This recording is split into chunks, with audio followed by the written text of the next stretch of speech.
Welcome to the Banker Lamp. Please enjoy the video. You already have the photo and a compatible editor. Now act. Duplicate the background and convert that copy into a smart object or raster so edits remain editable. Create a new transparent layer above for the motion elements and set its blending to screen or normal depending on your look. Once done, select a soft brush with low opacity, pick a color sampled from the image, and start painting rough streaks along the intended motion direction to map out where movement will appear. Now refine the streaks you painted. Apply a motion blur filter to that streak layer and match the blur angle to the object's trajectory. Increase distance until the streaks look natural.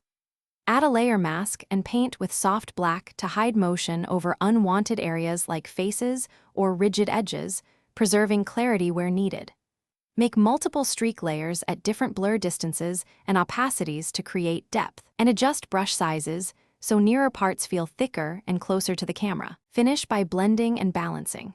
Lower motion layer opacity until the effect sits believably, and add a subtle color dodge or gradient map to introduce highlights along streaks. Sharpen the subject slightly on its own layer to restore perceived focus, while keeping motion layers soft. Once done, flatten a copy for export.